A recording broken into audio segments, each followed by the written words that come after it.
Saturday, and some of them happening at the Superdome. You go into parade season, you're going into the Super Bowl, and then you're going into the season of festivals. Yep. So, of course, this is top of mind for everyone who visits any event that contains a large amount of people, in which for us that is half the year. Yeah, and there's a parade scheduled for the French Quarter on Monday night with right. the kickoff to 12th night. So this is, like you said, not something that there will be time to heal from and to really spend time reassessing the security measures for. This has to be solved now. Yeah, you have to act right now, and that conversation is happening within 10 minutes. At 1 p.m. we are going to get a live news conference that is from federal officials, FBI, which have taken over this investigation, including New Orleans police, ATF, and many people who are investigating what happened here. And again, you just heard from Amelia Strahan here. We now have our first reported victim. You know, we know at this time that there have been at least 10 people who have died in this incident. This is Nakira Deidro, and she is the first name that we're hearing of someone who died during this horrible attack. We know at least 35 people in addition were injured. Right, and right now, unfortunately, we did again just hear from Amelia Strahan and spoke about this a little bit earlier about a University of Georgia student that is a part of those injuries that are in the hospital right now. Oliver Thomas giving us an update a little bit earlier about what he saw. 2 police officers are in the hospital, of course, that were injured by gunfire. And people who don't realize, when you think about how this can happen and where this happened, this truck drove down a very busy Bourbon Street. It hit 10 people, injured 30 others, potentially more. And apparently, when there was an exchange of gunfire between the suspect and police officers, the suspect was killed in that exchange of gunfire. And when they arrived to the suspect's vehicle, they saw that he had full body armor on. They found IEDs in the car. They found him to have headgear on as well, so he was prepared for a major attack. Yeah, this could have gotten much worse than it did, and it was already such a horrible incident. I can't imagine this being worse. Councilman Thomas talked about those 2 officers being heroes for taking the suspect out before any more damage could be done, and we know that those 2 officers were shot and are in the hospital but are awake. They're talking. He said one of them was asking for a soft drink, so we know that hopefully they're on the mend and will recover from this. I know. We talked about the Sugar Bowl, and let's talk Super Bowl. We just got a statement in from the president and CEO of the New Orleans Super Bowl host committee. They're in contact again with local, state, and federal public safety partners, and they're actively monitoring this situation. And they say fan and event security is a priority for Greater New Orleans Sports Foundation, the NFL, the Saints, and the state as well. And they've been collaborating with the public safety partners in the NFL for more than 2 years on the comprehensive security plans for the 2025 Super Bowl. I can only imagine that those security plans might be altered slightly. One of the things that we've talked about throughout the day, this is something that I brought up to Councilman Oliver Thomas, and though we didn't speak very heavily on it, were the bollards that were not there. The bollards that were in place in 2017 and were in the portion in progress rather of being removed and replaced and upgraded apparently so that they can stop incidents like this from happening. That didn't happen until November of 2024. That's when the construction began, and it was supposed to be finished by February of 2025.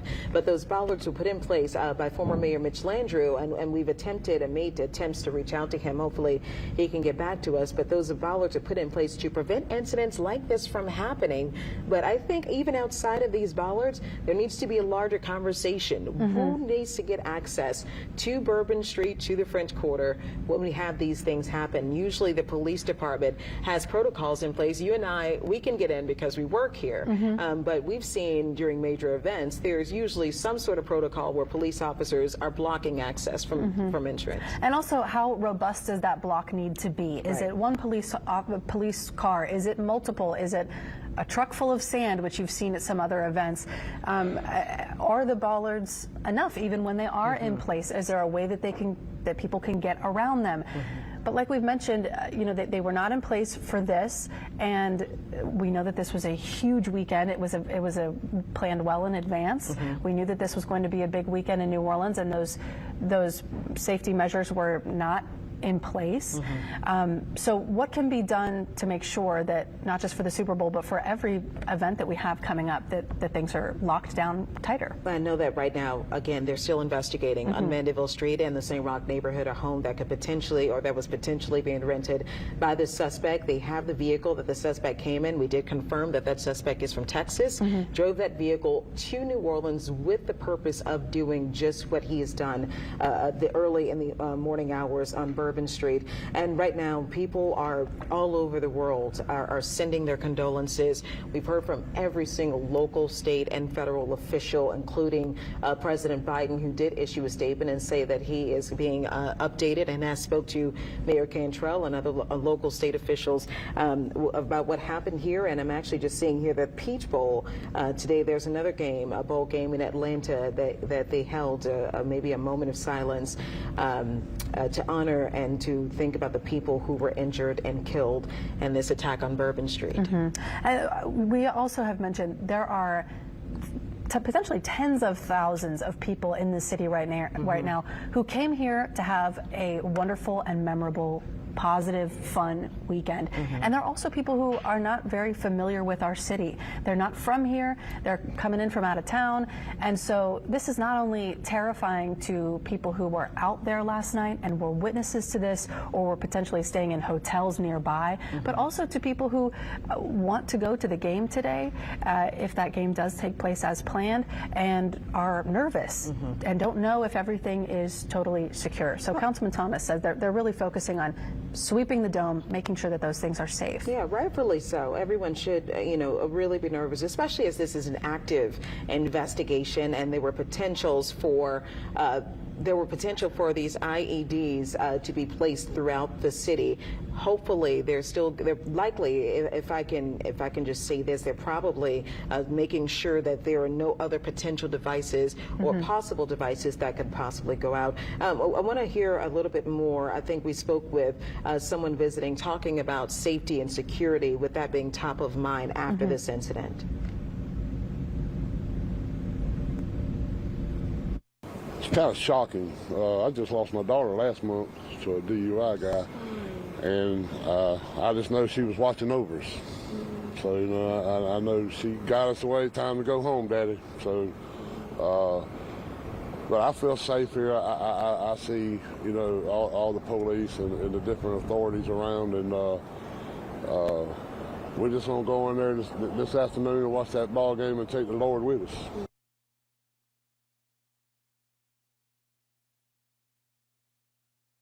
When you're talking about anything of this magnitude within New Orleans or with any area, safety is usually top of mind, given the fact that we've just recently had, as we just spoke about earlier, in Germany at the Christmas market, multiple people mowed over by a vehicle that drove through that market as an attack there. And we've seen potential attacks, and not necessarily, a couple of years ago, there was not necessarily an attack. This was a DUI, someone who ran over maybe more than 24 people. I don't know the exact number, but you think about all of those possibilities and how do we keep every person safe? The people who live in New Orleans, the people who are visiting New Orleans, and continue to attract the major events that we do. And I think when Oliver Thomas was here telling us about that meeting, that's the conversation you have to have. And those need to be put in place, not tomorrow, but it's probably being put in place right now, which is why I question if the French Quarter is open for business or if they are only allowing residents or business owners to come in. And it does put officials in kind of a hard spot here, because you have all those business owners who support their families with the money made from these very busy weekends, and they anticipated a huge busy day today.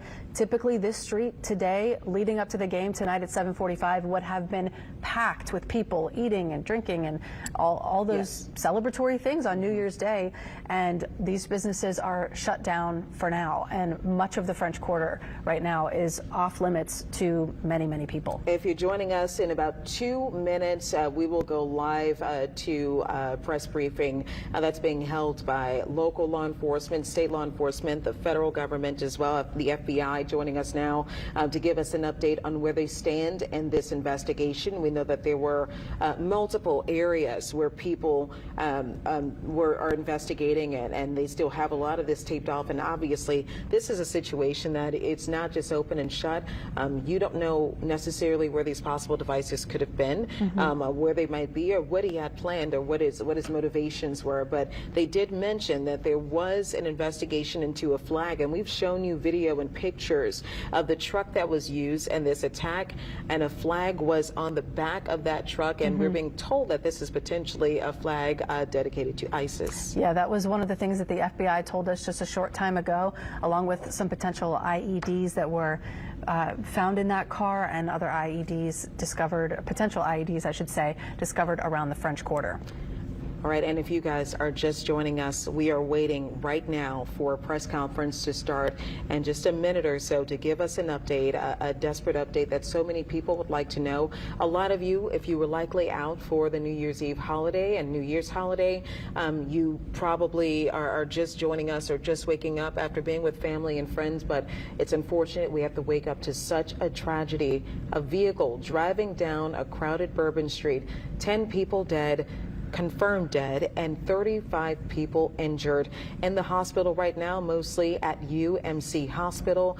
And unfortunately, these people, we're hoping, some of them, they have critical injuries, but we're hoping that they can recover. We do know, as this person was driving down Bourbon Street, that 2 officers exchanged gunfire with the suspect and killed him. Yes, at least 2 police officers involved in that shootout, and we know that they did shoot and kill this suspect. The FBI has confirmed that suspect is 42-year-old Shamsuddin Jabbar. He's a citizen from Texas, and we know that he drove a rented truck here from Texas in order to do this. We have heard from law enforcement again and again today saying this was a very intentional act, and that this suspect knew exactly what he was doing and was intending to cause as much damage as possible, and was stopped in his tracks by several officers. There was a conversation about how he could have gotten on Bourbon Street. Usually when you have the events of this magnitude, Bourbon Street is blocked off.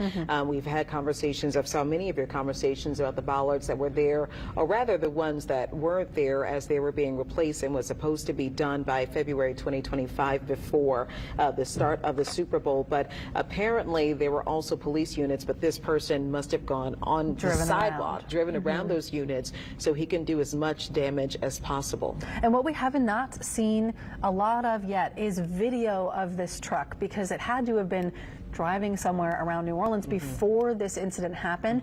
And so I'm sure in the coming hours we are going to likely see some surveillance video, some other video of this truck being seen around the city, and how exactly it got onto Bourbon Street and did so much damage. Yeah, you're getting a look at a picture that was taken on Bourbon Street of the suspect's vehicle. When police did go in after there was an exchange of gunfire, the suspect apparently had tactical gear on. I was told that he had a helmet on, and he was found with a long gun as well as IEDs, and there were potential devices in other places. And because there were potential devices in other places, a lot of businesses, including French Quarter businesses, are taking precautions and asking people to report anything they may find suspicious right now. And because there were those potential IEDs or explosive devices found other places in the French Quarter, that implies that either he had some help doing this, or that he was in New Orleans planning this before he got behind the wheel of that truck. And it's not just impacting people in New Orleans. I'm just seeing something now from New Orleans City Park due to the New Year's mass casualty attack in downtown New Orleans and the need to direct important resources elsewhere. Celebration in the Oaks, it is canceled for the remainder of the season, and the ticket holders will be contacted if they have any more information. So you have people taking precaution everywhere, and it's very shocking. I will say this, to see an attack like this happen in New Orleans, but and we've had several things happen before, but I don't believe we've seen anything of this magnitude. No, and I'm sure many of us in New Orleans had the same reaction you wake up, you check your phone, or somebody calls you, and it's unbelievable. It's one of those things you hope it never happens in your backyard, and when it does, it feels very surreal. All right. Certainly such a tragic day for so many here. All right, we're awaiting a press conference to happen right now where federal officials and local officials will give us an update. The FBI has taken over this investigation, and they're going to give us an update on where they stand on this investigation. I know that Congressman Carter is going to be there, including Sheriff Susan Hudson, and Governor Jeff Landry. Yes, we know at this time, so we've been going back to Amelia Strahan, who is on Bourbon Street. She's been kind of keeping an eye on things, and it doesn't seem like there is all that much action, for lack of a better word, happening on Bourbon Street right now. However, there is that second potential scene, the Airbnb that they're suspecting that this suspect may have stayed in the St. Roch neighborhood, and that's at Mandeville and Urquhart, where we know that they have evacuated several neighbors, and the FBI and the ATF have been there with canines this morning and early this afternoon, checking into what was going on there. Yeah, now what we're hoping to hear from in this press conference, because there are a lot of unknowns here, though we have our suspect down, what was the motive for the attack? You know, was he actually connected to any terrorist organizations? Did he act alone? And that is a big question that was even mentioned by Councilman Oliver Thomas on whether he acted alone, or if there were other people potentially who were participating in this. We don't know if that explosive device was operational. I know we heard from David Hammer earlier that there were two potential devices that were set off, but we don't know if it was operational. And we're still learning a little bit more about this suspect. As far as we know, we have his name and the fact that he came from Texas, rented a truck via Turo, and came to New Orleans specifically.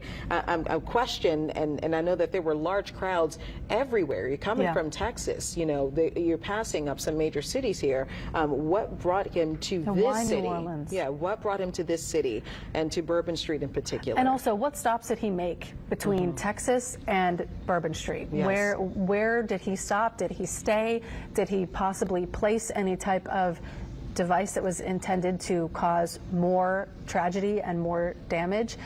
There are so many things that we don't know at this time, and I'm hoping that we learn more at 1 o'clock. Yeah, we know right now they're setting up for that press conference, and hopefully we'll get more information. And as far as I can see, it seems like every top official within the state and the city is joining several local law enforcement and federal law enforcement officers on that press conference. It's going to start in just a couple of minutes, and what we're hoping happens is we can get answers, more answers, as to what brought this here, what kind of attack, why he brought this kind of attack here, and what his motivation was. So let's listen in right now. Hopefully we can get some answers. Back, we'll open up and then do a follow the runner show, and then we'll take 1 or 2 questions afterwards. Good afternoon, everyone. My name is Alethea Duncan. I'm the Assistant Special Agent in charge here in FBI New Orleans. Thank you for being here today and for your patience. First, I want to acknowledge the victims of today's horrific attack. The FBI and our partners are working diligently to investigate and find answers on behalf of the victims, the citizens and residents of Louisiana, and everyone visiting the city. I'm going to provide you some facts and information about what we do know. I know that all of you will have questions, and we will try to provide some answers, but this is an ongoing investigation that's rapidly evolving. So there are some questions I will be unable to answer at this time. The FBI is the lead investigative agency, and we're investigating this as an attack of terrorism along with our partners. Today at approximately 3:15 a.m. Central Standard Time, an individual drove a pickup truck into a crowd on Bourbon Street in New Orleans, killing at least 10 individuals and injuring dozens more. After hitting the crowd, he exited the vehicle and fired upon local law enforcement. Law enforcement returned fire, and the subject was pronounced deceased at the scene. 2 law enforcement officers were injured and transported to local hospitals. The subject has been identified as 42-year-old Shamsud Dim Jabbar, a U.S.-born citizen from Texas. He was driving a Ford pickup truck, which appears to be rented, and we are working to confirm how the subject came in possession of this vehicle.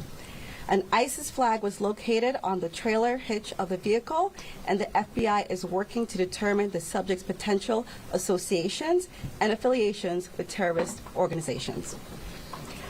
Weapons and potential improvised explosive devices, IEDs, were located in the subject's vehicle. Other potential IEDs were also located in the French Quarter. As of now, 2 IEDs have been found and rendered safe. The FBI Special Agent bomb technicians, as well as our local law enforcement partners, have been working to determine if any of these devices are viable, and they will work to render those devices safe. The FBI, we are working with our partners to investigate this as an act of terrorism. We're aggressively running down all of the leads to identify the possible subject's associates. We're working to ensure that there is no further threat. We do not believe that Jabbar was solely responsible. We are aggressively running down every lead, including those of his known associates. That's why we need the public's help. We are asking if anybody has any interactions with Samsud Dim Jabbar in the last 72 hours that you contact us. The FBI is asking the public's help. We're asking anyone who has information, video, or pictures to provide it to the FBI. We have set up a digital tip line as well as our 1-800 number, 1-800-CALL-FBI. Please provide us with any information that can assist us in this investigation. Once again, thank you for your patience and assistance. For an updated statement or information, please check the FBI's website and our social media accounts. I will now turn over to Mayor Cantrell. Thank you. Thank you. Thank you very much.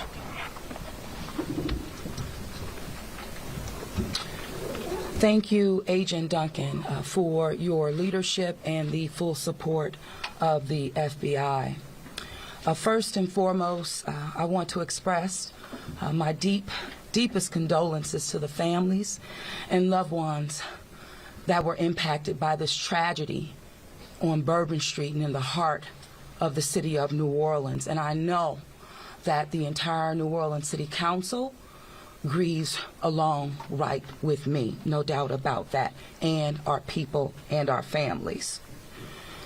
My priority will continue to be to ensure that victims that remain on Bourbon Street now will be serviced and removed as soon as possible. But as stated, the FBI is in charge of this investigation and are doing everything necessary to make this happen.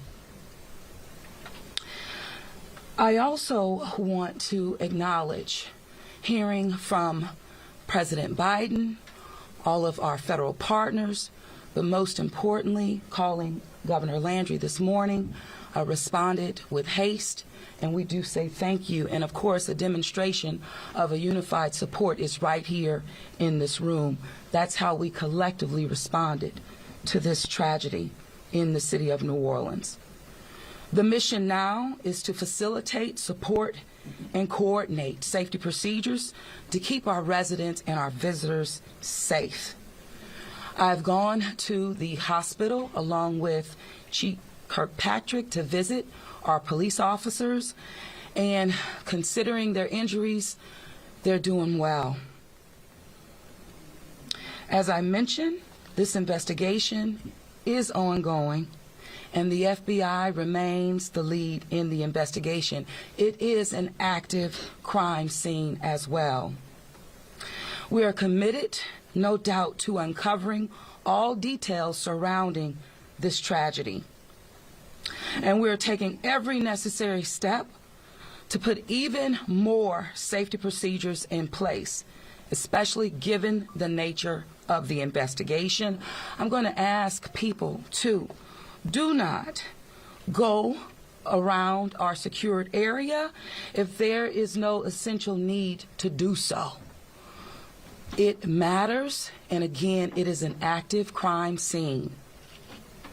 I also want you all to know that the Greater New Orleans Foundation has set up a fund to assist victims, and that information will be provided to you. Thank you, Ganoff.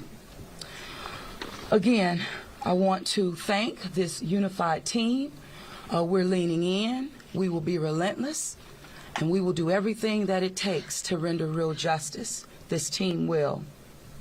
I want to also just thank our citizens for your heartfelt prayers. New Orleans is a world-class city, and I can say that I've heard from world leaders all this morning and up until now, in addition to my brother and sister mayors across this country. They're calling, they're responding, and they're standing with the city of New Orleans. And what they always say and want me to reiterate, they understand the resilience of this community. And we're strong in that regard, and I will say second to none. So with that, I'm going to turn it over to our governor, and as I mentioned, who has not wavered any in leaning in, providing the necessary support, and standing right here with me, and I say thank you, Governor. And I know the First Lady is standing with us as well. Thank you, Madam Mayor. Thank you. Again, I want to thank the Mayor. Since about 3:45 this morning, when she called me, we have all been working just around the clock to both secure the city and to solve this act. You know, again, I want to reiterate that our prayers go out with all of those who have been affected by this tragedy. I want to thank our law enforcement officers. I want to thank our medical personnel. I want to thank our first responders. And most importantly, I want to thank the two New Orleans police officers who not only laid their life on the line, but were able to eliminate the threat this morning. Let me say, we have made public safety a state priority from day one. And I think that if you look around me today, right now, and you look at the people who are standing around, that is their commitment as well. We intend to be transparent in assessing any defects that may have existed in the system so that we can address them. It's the only way to ensure that any mistakes that were made are corrected. Specifically, we have been trying and working very diligently to address security concerns in preparation for the Super Bowl since October. And it's interesting because, ironically, in preparation for the Super Bowl, I had intended to issue an emergency declaration tomorrow so that we could bring all of our federal, state, and local agencies to bear in preparation for the Super Bowl and Mardi Gras. But because of the events today, I have amended that emergency declaration and issued it today. So again, that declaration will allow our federal, state, and local partners to bring all of the resources necessary to get this city safe. In light of that executive order, I have also ordered the mobilization of a military police company. I've asked General Freelou to mobilize a military police company to assist both New Orleans Police and LSP and the FBI. It is important for our citizens and guests of this state to know that we are doing everything we can to secure their safety in this city. We want to make it clear, the Superdome and the surrounding area is safe. But I've always said that the safety of this entire city is something that is always paramount to me. With that, I would like to turn it over to Jeff with the Super Bowl. Jeff Dunn. Thank you very much.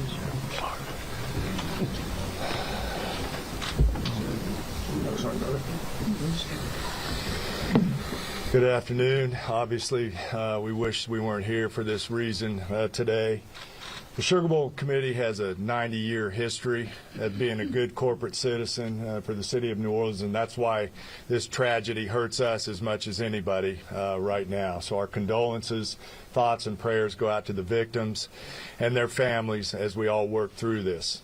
Of course, anytime we have a major event in the city of New Orleans, public safety is paramount, and we have full faith and confidence in the governor and the mayor and all the assets, the federal, state, and local resources that they've applied to this event so that we can ultimately bring those responsible to justice and carry on with the major events that we have in front of us.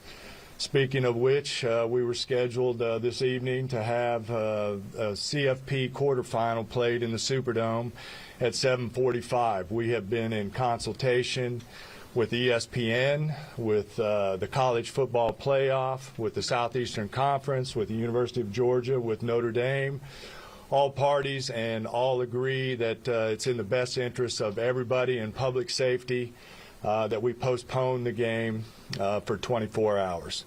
Work is fast about to set up a safe and efficient and fun environment for tomorrow night. There'll be more details on that in the coming hours, but for now, that's the plan, that we're going to move forward and play the game. And again, we reiterate our thanks to everyone up here for the important work they're doing. We live in the fun and games world with what we do, but we certainly recognize the importance of this, and we're going to support it 100%. So thank you. I'd like to bring up Senator Kennedy.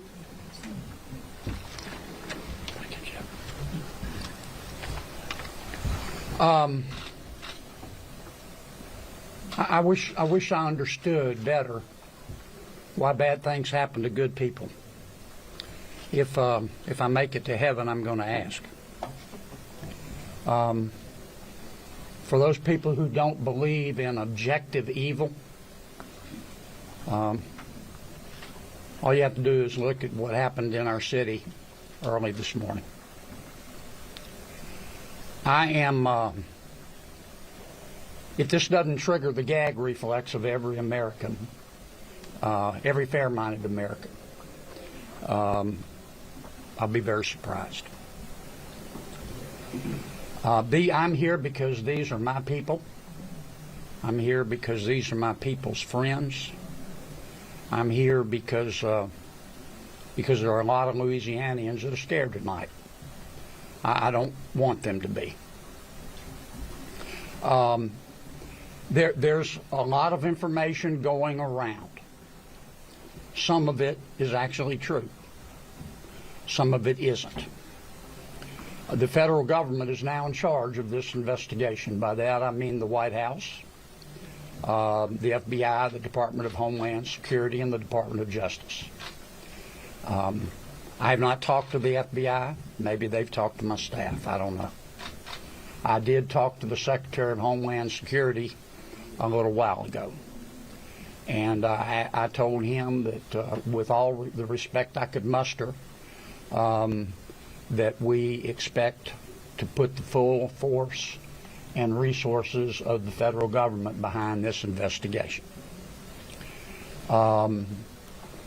Our state troopers, our local police departments, our sheriffs, we've got many sheriffs here today, have been terrific so far. The federal government is cooperating with them. I hope that will continue. Here's what I want to ask from the federal government. Catch these people. Catch these people. And then tell the American people the truth. Now, I don't want you to tell us yet anything that's going to interfere with your investigation. And there are things that I've been told that I think are true that I'm not sharing with you today because it could interfere with their investigation. But after we get to the bottom of this, they need to tell the American people the truth, and the people of New Orleans the truth, and the people of America the truth. I think the mayor and the governor are very wise to postpone this ball game for 24 hours. There's just too much stuff we don't know, and it's just not worth it. But I guess my final point is, I will promise you this. I will, when it is appropriate and this investigation is complete, you will find out what happened and who was responsible. Or I will raise fresh hell. And I will chase those in the federal government who are responsible for telling us what happened, like they stole Christmas. Thank you, Senator Kennedy. Congressman Carter, I think.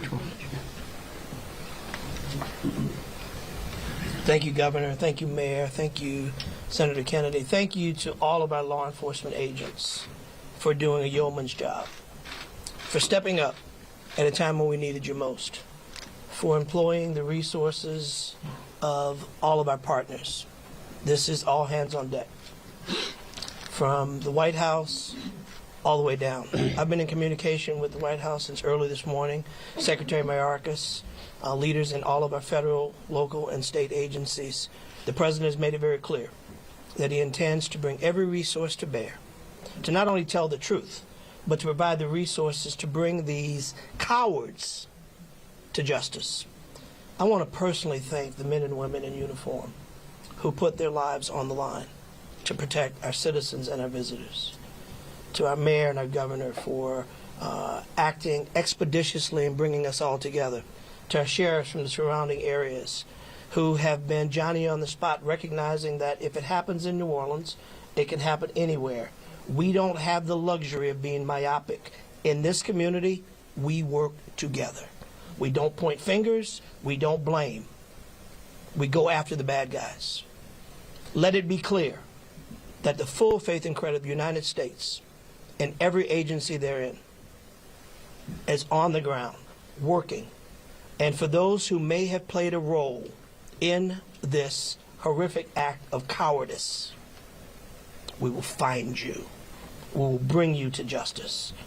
New Orleans is a place that heralds its ability to protect its citizens, that heralds its ability to manage major events. Super Bowl, Sugar Bowls, Mardi Gras, Jazz Fest, Essence Festival. You name it, no one does it better than law enforcement in New Orleans and in the surrounding area. Kudos to those 2 officers who've been wounded.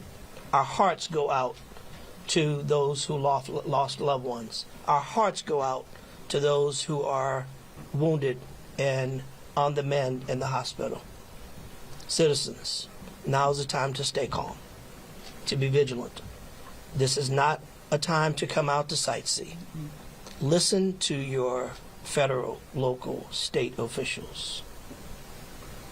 Be vigilant. If you saw something, say something. If you know something, tell someone. There are tip lines, there's information available. Please, all hands on deck. Rest assured that the decision that was made to postpone the game was not done lightly. It was done with one single thing in mind: public safety.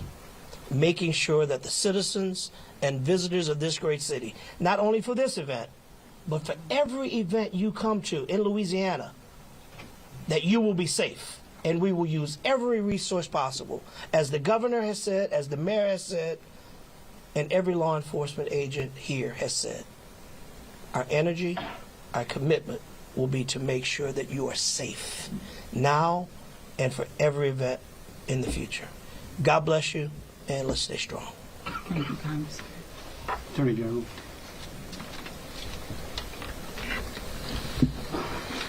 I first want to extend my sincerest condolences to the families of the victims.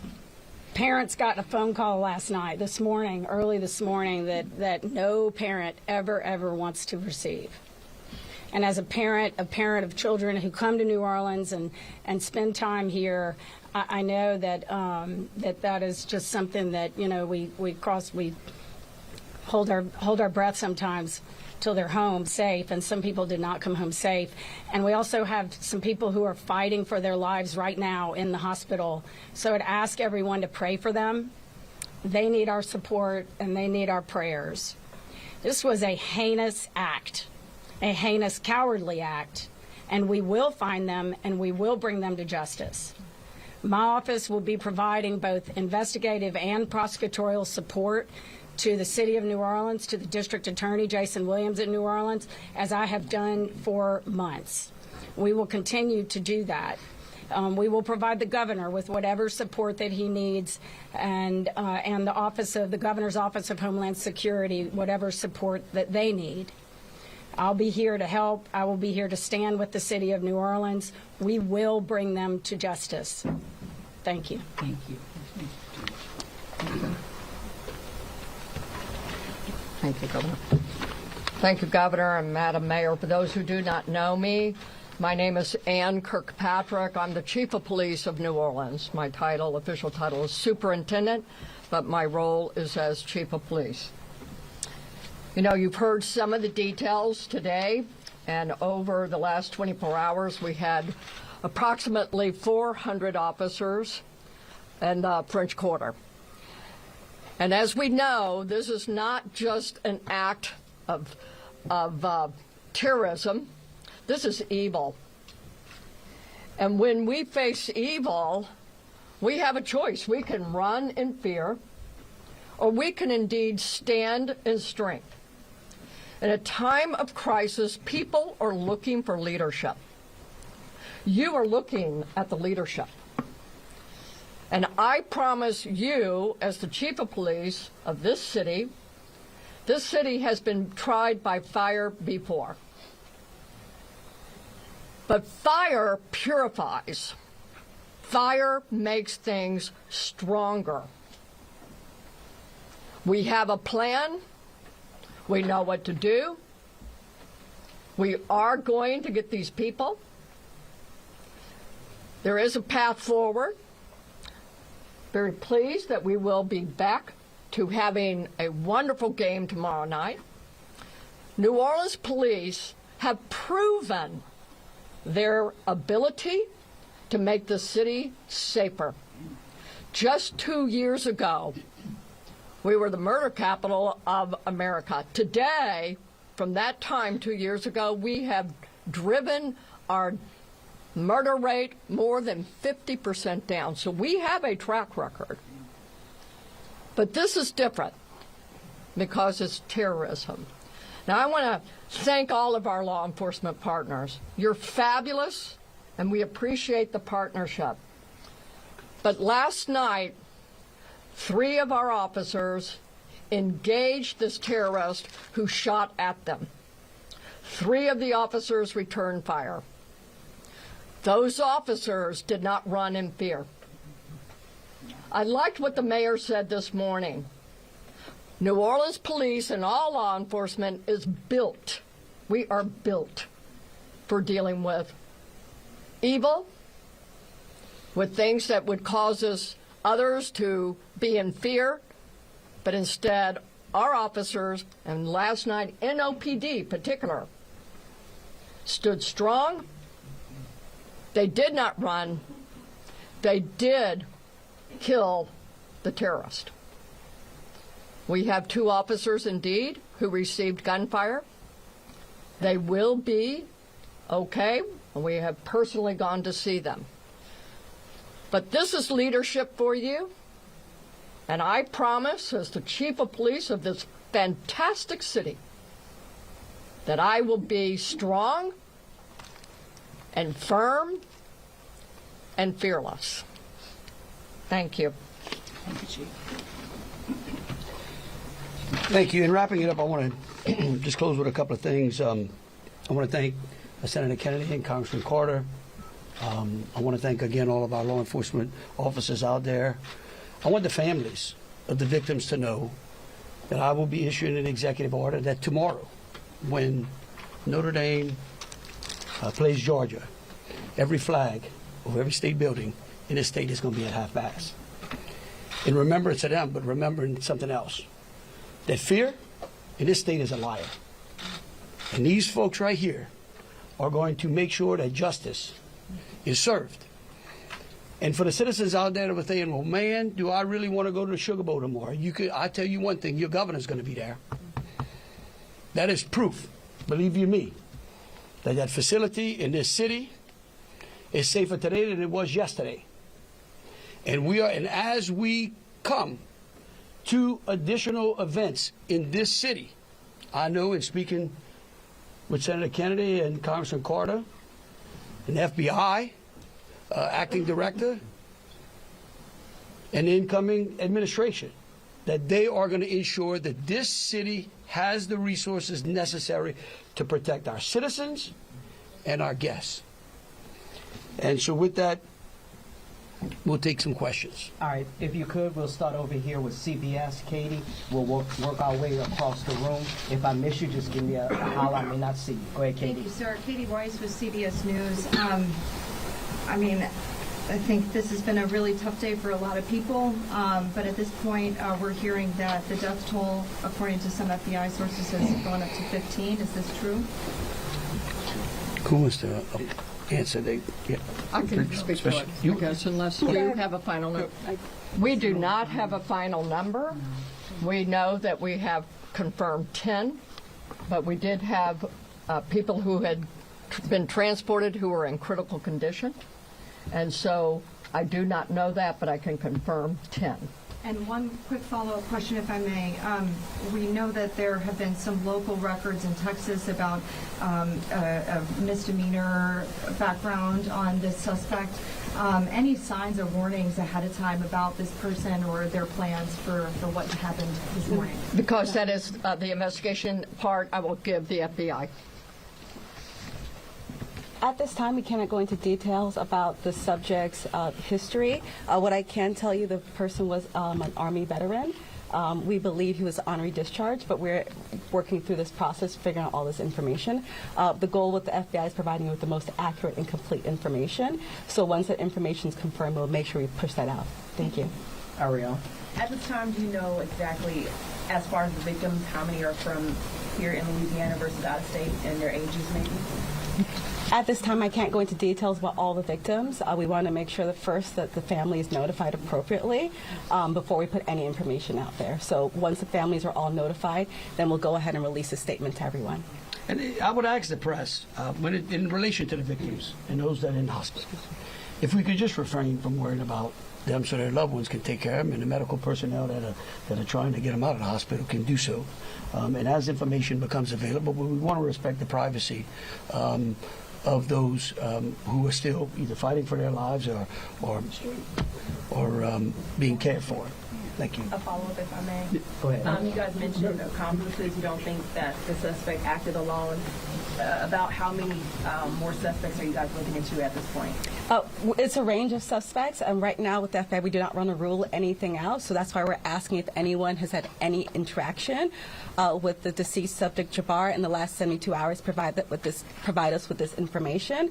You can provide us that information through 1-800-CALL-FBI or our digital tips line, which is available on our social media website, as well as the big FBI website. Can I say something? Tell me who you're with. WDSU. WDSU. Okay, and CBS. NBC's over here on the right. Oh, that's an unusual position. I don't get it. You wouldn't. Look, the FBI is not going to be able to answer those questions, okay? They will eventually, I promise you, okay? Once the FBI has a chance to investigate all this, along working with state police, working with Homeland Security, working with the city of New Orleans, they're going to tell you what happened. I can promise you that, or I'm going to raise fresh hell. But right now, they're in the process of trying to catch the other bad guys. And I want to give them the benefit of the doubt for a while. 26. Yeah, I had a question about the victims. I know that there was obviously gunfire exchange, so I guess how many victims were shot and then how many were injured? Look, again, let me reiterate both Special Agent Duncan and Senator Kennedy. There's a lot of, I get that y'all want to know minute details. What we don't want to do is impede this investigation or spend any time talking about things that don't get us closer to hunting these folks down and securing the city. And so at a particular point in time, we will release as much information as we can. But at this time, in relation to the investigation, I would ask y'all to refrain from those. So, ladies and gentlemen, if we're going to just have more of the same, as the governor just said, we're going to provide that information, but we're going to wrap the press conference now. Hold on a second. Hold on. Let me finish. You weren't listening. if all of the questions are more of the same, what the governor just said in position, we won't be doing that to provide that information. And if you have a quick, different question, then let's do that quickly and move on. Okay? My question. You say there are multiple. Ma'am. Hold on, sir. Hold on. Then who was next? We had over here. Hi, Rachel Wolf from the Wall Street Journal. You said you are confident there are multiple suspects involved. What makes you confident in that? Well, like, why would we tell you that? Again, that's. I mean, look. Again. We want to answer pertinent questions, but anything that would lead to impeding or endangering this investigation is not going to be said. Okay, and we will, as information unfolds. This is a very fluid process, and remember something too. We're doing two things. We're hunting some bad people down, and we're securing the city too. We're getting ready for a Sugar Bowl tomorrow. So if y'all would, again, if you have questions regarding Sugar Bowl, the safety of the city, or something to that effect, we're happy to answer. Over here. Okay, go ahead. Go ahead, Alyssa. Usually in parts of the French Quarter, specifically in parts of Bourbon Street, there are bollards. We're hearing that some of those may have been down because of repairs. Can you speak to that? And maybe was there any backup option of putting a truck there or an NOPD car there? Well, let me tell you, yeah, one, I'm going to let the mayor answer. I want you to know that's one of the first things I thought of this morning when the mayor called me. Okay? And I will tell you that whatever the problem was is going to be solved. Thank you, Governor. Thank you, Governor, and thank you for the question. I do understand that it's been on your radar since this morning. As it relates to the bollards on Bourbon Street, over 10 years ago, over 10 years ago, the city of New Orleans implemented an infrastructure project placing bollards on Bourbon Street. Shortly thereafter, the malfunctions of those bollards ensued, from Mardi Gras beads on down. But the New Orleans Police Department, of course, deemed them inefficient because they did not operate the way that they were intended to do. Because the city of New Orleans is hosting Super Bowl this year, it gave the city of New Orleans an opportunity to go further and deeper with infrastructure improvements, as we've been talking about. So as a result of that, we were able to build in bollard replacement into our Super Bowl infrastructure package. And because of that, the city of New Orleans has moved forward with that infrastructure that is nearing completion. Bollards were not up because they are near completion, with the expectation of being completed, of course, by Super Bowl, way before Super Bowl. But that is the reason. Now, the New Orleans Police Department, and Chief, you can speak to the deployment to respond to our needs and existing conditions. All right, so we have been aware of the bollard situation for a long time, and we did indeed harden those target areas where the bollards are. We have patrol cars out there as a hard target, as well as with barriers. Now, I want to share with y'all, if you did not know, that this particular terrorist drove around onto the sidewalk and got around the hard target, where he did have a car there, we had barriers there, we had officers there, and they still got around. Now, the wedges that you see out there as well, we knew that that had malfunction problems. And I want you to understand, let's say we put the wedge up and it got stuck. There is no way that ambulance could get in or out, people couldn't get in and out, so we knew that these were malfunction. So we did indeed have a plan, but the terrorist defeated it. A follow-up, if I may. Let me just say this. We recognize we got a problem right here, right? We're going to fix it. It is going to be a top priority as we go into the Super Bowl in Mardi Gras. And the solution that we're going to come up with is going to be a permanent one. It's going to be placed into the standard operating procedure of having major events and securing that quarter. A follow-up, if I may. Obviously, Sugar Bowl postponed till tomorrow, but I'm sure after that game, a lot of people are going to want to celebrate. Are there plans to keep Bourbon Street closed? What does that look like? So right now, Bourbon Street is an active crime scene, and the FBI is in charge of it. When they clear it, and it does not become an active crime scene anymore, we're going to open it up. Potentially. Potentially. With Fox 8. Can we ask about this military police presence that you want to call it? Is this a private security like Blackwater? Also, would that be a first that a private security firm is mobilized to supplement local and state law enforcement? No. We're not. This is our National Guard. Yeah. These are our citizens that we bring in. It's a military police company that we recognize. We need some more resources. We need some more boots on the ground because, again, what we're doing now is twofold. We've got an active investigation, and we've got to enhance security. Before this event, we were just enhancing and working on security. So we brought some additional resources. Jesse Kurtz with NBC News. Thank you for holding the press briefing. I just want to clarify something first. You were just talking about bollards that are being repaired, talking about a lift gate that are replaced and then a lift gate that's not been working. Was there a vehicle in place of that lift gate last night? Were there things in place of those bollards which are being repaired? Sure, the chief spoke to the plan in place, and that is yes. That was indeed.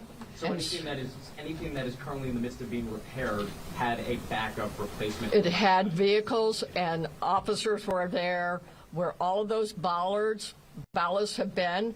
We had that. We knew. So we did have it. And like I said, in this went all the way around up onto the sidewalk. And lift gate. What about for the lift gate? Was there a vehicle like backing in and out to block that lift gate area, or was that just down and open? That's what we've heard from with. Captain, the reason I'm calling the captain, he's the captain over that district, and that is a question I'm going to let him address for you. Good evening, everybody. I'm Captain LaJean Roberts of the 8th District. Yes, we did have a vehicle strategically placed right in front of the wedge, preventing access onto the roadway. And in terms of the framework of security that was already in place on Bourbon Street, I know this is an ongoing project of improvement, but with how that was all aligned, was someone getting up on a sidewalk considered impossible or nearly impossible, or was this not something you expected you would have to account for? Yes, of course, it wasn't something we expected to account for. The bollards they're actually wedges. They're strategically placed 5 locations throughout the French Quarter on the roadway. This particular terrorist drove onto the sidewalk behind the police car to gain access to the 100 block of Bourbon Street. So if you're worried about someone ever driving down Bourbon Street, why weren't you worried about someone driving up the sidewalk in the same way, or at least bracing for you in the same way? Okay. Yes. All right, look. We could go on what ifs forever. This is evil. And that guy could have easily gone down the sidewalk of Canal Street, where there were a ton of pedestrians on there as well. And there are. That's right. They're right. So that's right. Hold on a second. We're gonna move on. I just want you to know, however, we recognize, I said earlier, that where there are defects in this system, we are going to be transparent, and we are going to address them with the city and make sure that we fill those gaps as best we can. Yeah. Yeah, Chelsea Grace with Axios. I have a question just about sort of ongoing public safety today. Special Agent mentioned 2 possible IEDs. Were those in the same location? Should residents in the French Quarter or elsewhere be concerned about potential other situations? The 2 IEDs, they were in different locations, and what we've done in conjunction with our local and state partners, we've gone through and done a sweep to identify anything that we thought was suspicious, and we have not. However, as I said before, if the public sees something, please reach out to us. That way we can go through and verify that we did not miss anything. But we conducted initial sweeps, I think, starting shortly after our initial Yes, I'm going to thank you, Agent. I do want to share that we have a plan, and we have been implementing that plan. One of those plans is that we have swept all of these areas. The word swept means we have put officers out there as a grid, walking down the streets, every street in the French Quarter, looking for suspicious packages, bags, ice chests, you name it. And they have been walking it as a grid. We've been doing the same thing on Poydras and all the accesses into the Superdome. Part of the safety plan is we have bomb dogs out there sweeping the Superdome and all the exterior area, and we're locking that down. That will be locked down through the game tomorrow. So that's a part of that safety plan, and we've already been implementing it. Okay, thank you all for coming out. Question back here for the governor on the MPs. How many MPs will be deployed to New Orleans? Right now, there's I think it's General Freelo, 100? 100. 100, and, yeah. All right. Thank you all so much. Thank you. What gives you the confidence tomorrow night it'll be safe? Right. I'm going to be there. Yes, me too. You're all saying you're making improvements. Yeah, we're going to be there. Welcome back, everybody. We are back live in the Channel 4 studios here on WWL TV and WWL Plus. I'm Katie Moore. And just to recap quickly, this is a news conference with a number of investigative agencies after this terrorist attack that happened in the French Quarter early this morning. Some of the high points of new information that we received out of this press conference. First, the FBI says they do not believe that this suspect acted alone. This 42-year-old Shamsuddin Jabbar, they do not believe that he acted alone in this, and they are actively searching for other suspects and potential connections that he may have had. That is new information. Additionally, he was a U.S. Army veteran. Now, the FBI did say in this press conference that they believe that they're trying to figure out whether or not he was honorably or dishonorably discharged from the Army, but that is something that they're lead that they're continuing to follow. In addition, they confirmed that 2 IEDs have been found and neutralized around the French Quarter and New Orleans. That is the number that we have at this point. Investigative reporter, Chief Investigator David Hammer with me here. We were thinking it may have been more than that earlier today, but now the FBI saying that there have been 2 found. That there were 2 IEDs, additional IEDs found and rendered safe. That's specifically what the Assistant Special Agent in Charge, Alicia Duncan, said at the press conference. But that doesn't mean that there weren't others that could potentially have been IEDs, and we know that there were at least 2 additional charges when they were looking at suspicious packages along Bourbon Street and at the Jack's Brewery. Okay, so we don't know if those were actual IEDs. We just know that they were suspicious packages and that they were fully investigated. The FBI said they're continuing to try and sweep New Orleans, lots of different areas, anywhere that they're getting tips about, and they are actually asking for additional information. They clearly need those tips, again, because they are saying they do not believe that this suspected terrorist acted alone. Yeah, Katie, I think that's really the key, that we can see how fast this is moving. From the press conference earlier this morning, Alicia Duncan, the FBI Assistant Special Agent in Charge, initially said that it was not terrorism. Now they are saying it is definitively terrorism, and that's what this investigation is.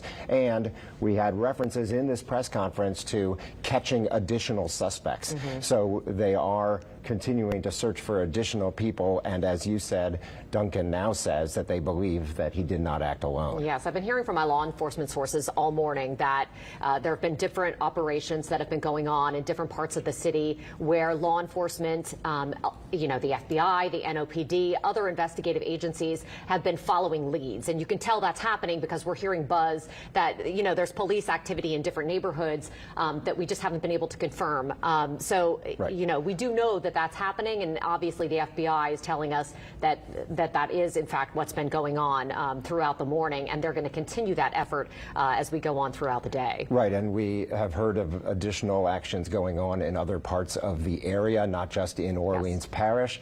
We also, of course, know about the Airbnb on Mandeville Street that was being swept, and that the ATF, FBI, other agencies were there dealing with the bomb squad as well. So this is well beyond just these 3 blocks of Bourbon Street in the French Quarter, for sure. Yes, and you know, we also heard out of that press conference just a few moments ago that a military police force is being deployed by the governor. He has asked the Louisiana National Guard to send 100 military police officers down to New Orleans to assist the NOPD and the FBI and all these other agencies just with additional manpower. We know manpower is an issue for the NOPD. It has been for several years now, and the governor announcing today that he is activating a military police force with the Louisiana National Guard to come assist.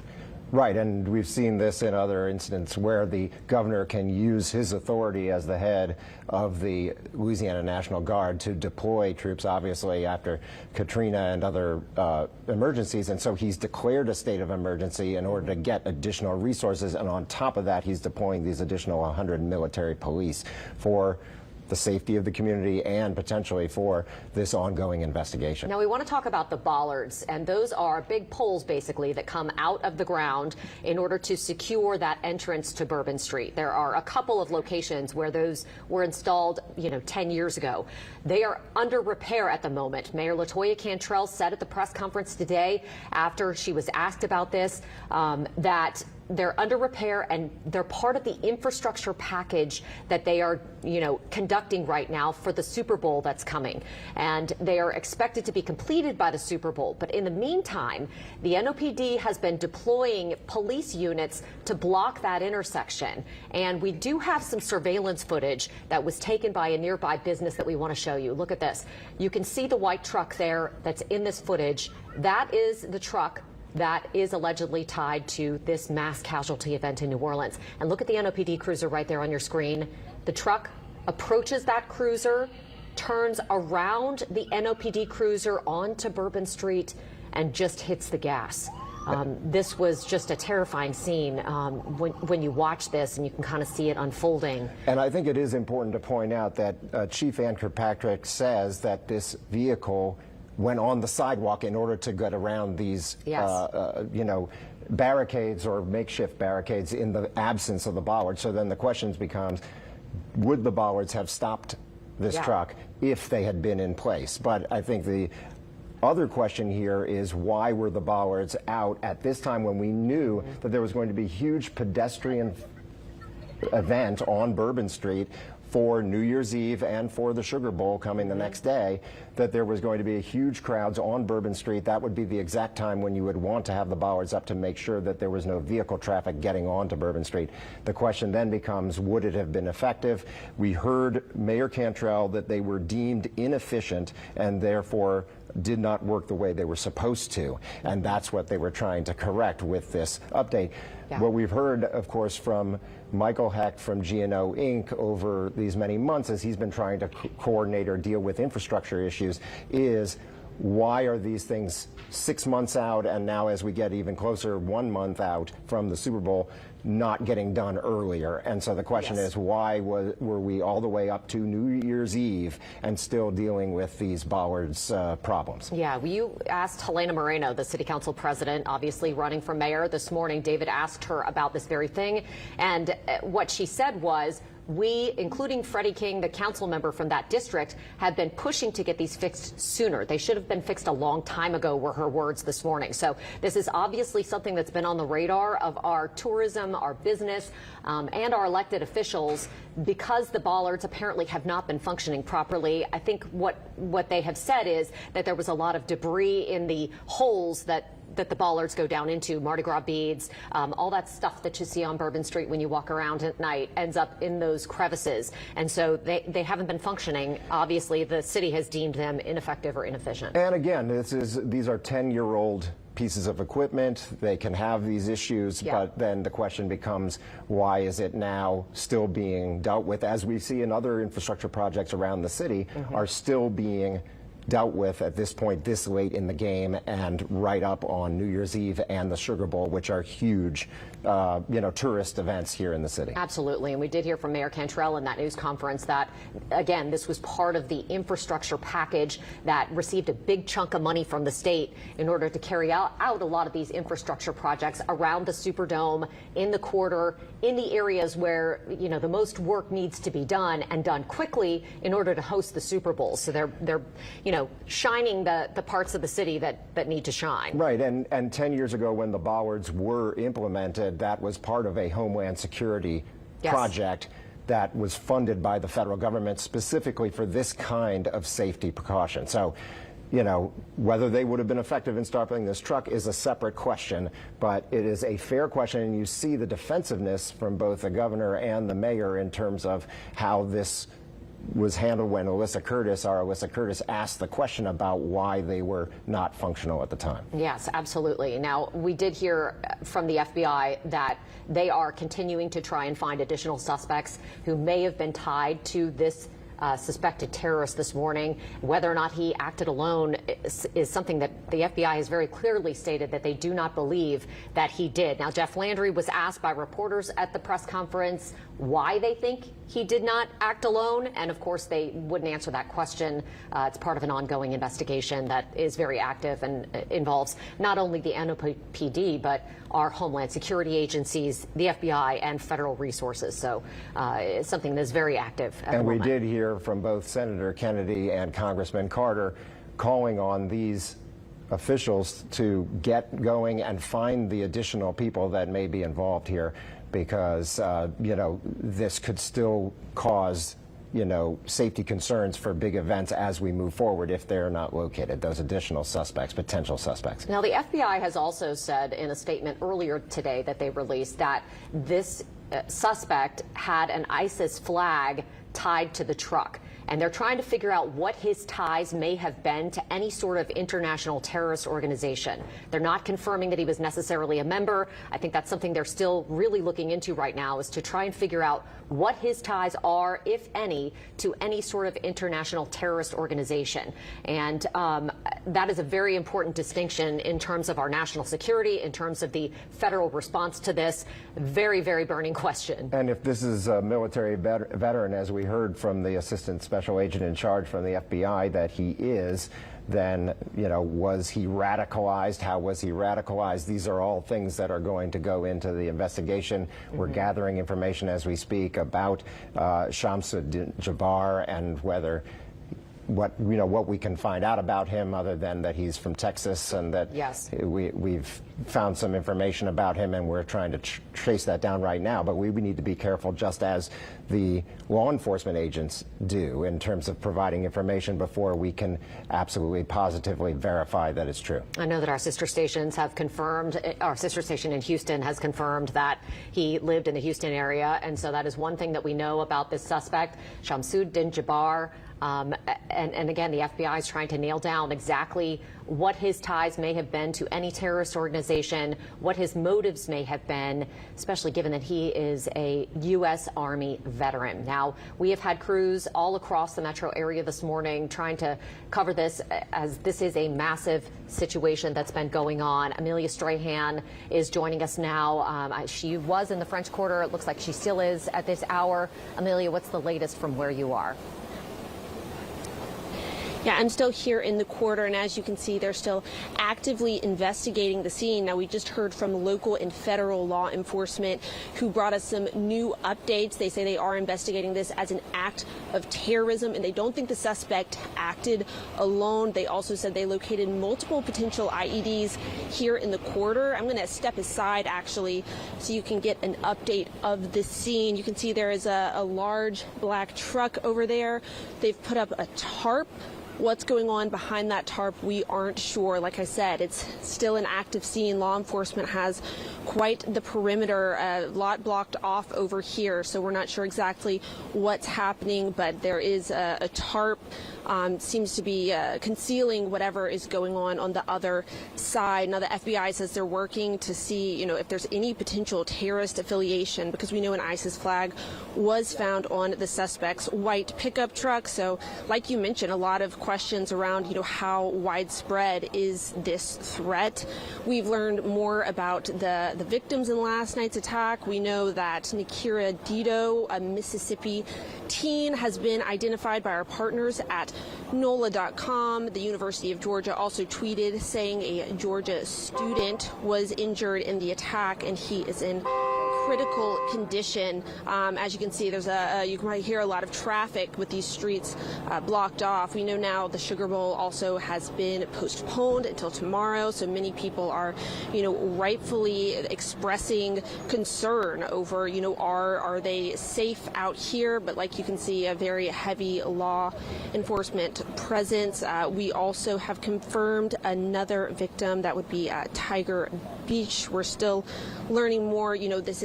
We've told you guys we're updating every few minutes. There are 10 people confirmed dead, 30 injured. So definitely a devastating day here in the city of New Orleans and a really dark start of the year. Reporting live from the quarter, Amelia Strahan, WWL, Louisiana. Amelia, thank you so much for your reporting. We have just received the update at 1 o'clock from the FBI, and we're starting to kind of piece together some more of this. As Amelia mentioned, we're starting to learn the identities of some more of the victims. Yeah, we want to go to Alyssa Curtis, who asked a very pertinent question. I know that we're in the middle of this investigation with the FBI finding out more about this suspect, but Alyssa, you talked a little bit about the protections that should have been in place already on Bourbon Street, and they did address that and where it failed. Can you tell us more about that and tell us more about what happened today? Yeah, they had, of course, those bollards are usually up, but they are having some repairs right now, as you heard the mayor say, in preparation for the Super Bowl. That is part of the package of the infrastructure projects that they have been working on to get repaired in time for the Super Bowl. They say that they had barricades and an NOPD car blocking that intersection, but they say they weren't expecting this person to come up and around the sidewalk. As we know, some of those bollards really are not on the sidewalk. They are in those streets, so they're saying this is not something that they expected. Of course, now this is just a shock to the city, but we have every single law enforcement agency, every part of government here working to get to the bottom of this. I have Attorney General here, Liz Murrow, with us. Can you speak to just your initial reaction to all of this? Well, it's a terrible thing to wake up to this morning for a lot of people. And, I think my first thought was with the parents of the victims. I've got kids who've been out here, and they've been on Bourbon Street on New Year's Eve and on Christmas Eve, and well, not Christmas Eve, but they've been out there on New Year's Eve. And I think that you're just always kind of holding your breath till everybody gets home. And unfortunately, some people didn't come home last night or this morning, and so I'm just, it's a terrible thing to wake up to, but I'm here to see whatever we can do to provide support to both the governor and the city. Can you talk to the Unified Command? We've seen, this room was absolutely packed just 30 minutes ago on both ends with the press as well as just all the leaders here showing support. What does that look like as a state official? What does that look like for everyone to come together? Well, it's a very coordinated effort to bring some people to justice. Initially, we need to secure the city. We've got a big football game that's underway with a lot of people here. We want to make sure that they are comfortable going to the game tomorrow. So there is a lot to do. At the end of the day, it was a heinous, cowardly attack.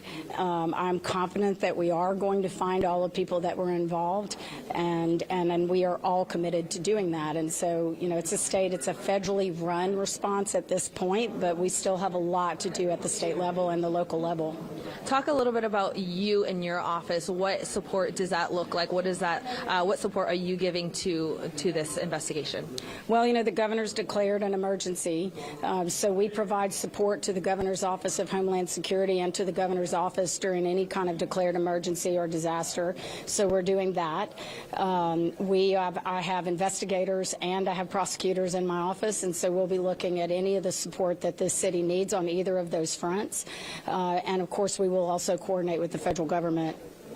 Absolutely. Obviously, there's a lot of talk about the right now of making sure we catch this person and anyone else. But long term, this is not ending today, tomorrow, next week. What does that look like? As just give us some perspective on what the future looks like in this case. You know, we're not the first city to experience an event like this, or the first country. And I think that we have been planning for events like this. You know, it's still a shock when it happens. I don't think that anybody's ever fully prepared for an event when it happens, no matter how much planning. It's still a shock to the system.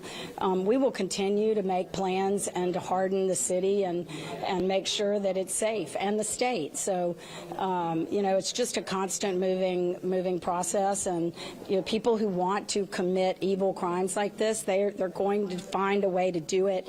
You know, there's been a lot of discussion about the bollards, but the truth is this person could have mowed a bunch of people down on Canal Street as well, or in any number of other places. They could have tried to access a point where there were a lot of people. So, you know, we just have to continue to do the best that we can to try and prevent these things from happening.